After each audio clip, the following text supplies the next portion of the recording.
One very sincere problem I can see today in the churches, and I'm talking about here in Manila, because I can't seem to find a church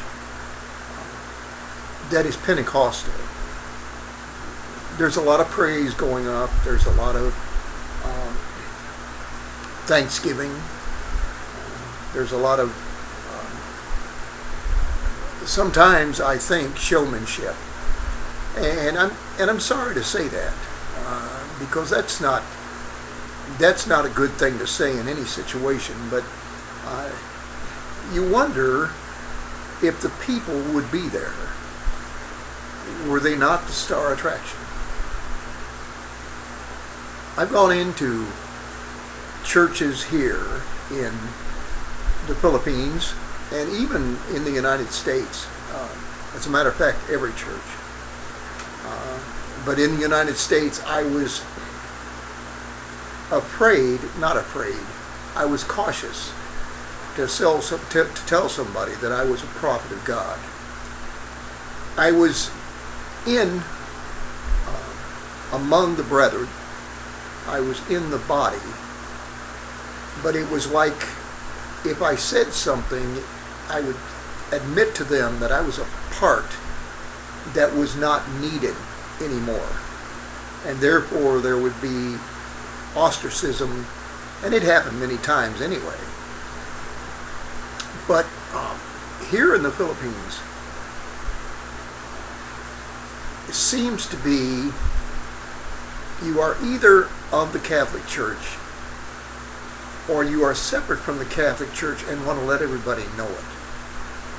A question comes up in here, if you are not a Catholic, if you are part of the Protestant movement, you are called a born again.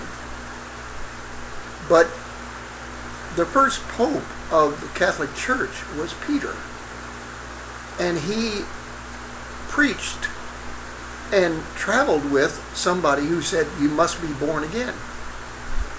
So where did they lose that designation to be also born agains?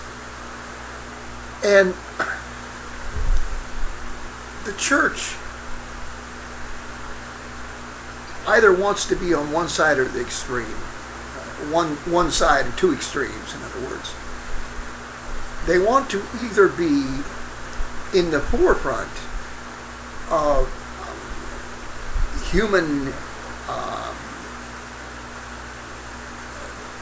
affairs, things that are controversial.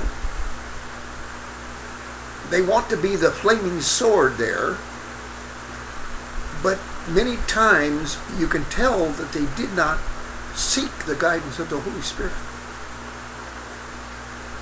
They are not being led by God.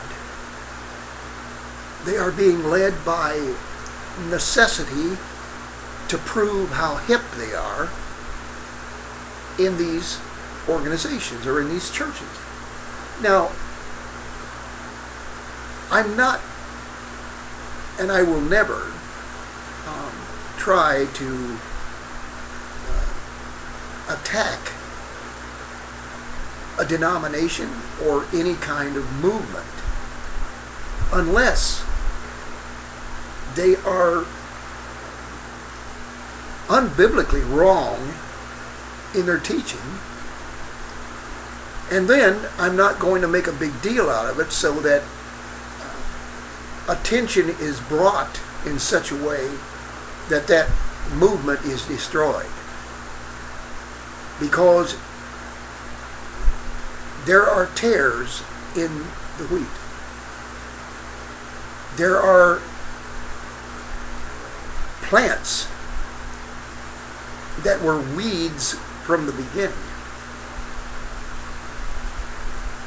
And in a way, they knew where they were. But they soaked up the good earth that the precious wheat was soaking up too. And probably knowing that they would be of no beneficial value in the end, they continued to grow where they took root. Now I know that I'm talking about a plant, but through the plant I'm talking about people. The person who goes to church after the praise and the thanksgiving and the dancing on the altar and everything like that is over should have a time where the Spirit of God comes near. And like the prophet of old, he says, "Depart from me, Lord, for I am a man of unclean lips, and I dwell among an unclean people." There was something to gauge his religiosity by, and that was the presence of the living God. We have never seen purity yet. We have sensed it, but we have never seen it yet. And until we see him, we never will. But because we are taught an idea or a tenets of doctrine, and that is the church that we first come familiar with. We believe that as long as we hold on to that doctrine, as long as we hold on to those faiths that the fathers taught us, without getting a spiritual check every once in a while, without saying, "Lord, come in here. I need you to look around. My spiritual eyes are getting weak. My senses no longer work like they're supposed to." May have been on the firing line of persecution, of witnessing for so long that you need a professional eye. And the churches that I've seen today do not give man that chance. They are so programmed. They are so down to the minute in their production that the Holy Spirit has no time to grab the man by the shoulder and say, "Turn and look upon me, and I will show you the things that are displeasing in your life." And for those of you that expect God to do it all, to come in without invitation, to get rid of things that we're not even aware of, that we don't confess, you're wrong, wrong, wrong. The Christian walk is an experience of hand-in-hand walking. It's a walk toward righteousness. It's a walk toward power. It's a walk toward glory.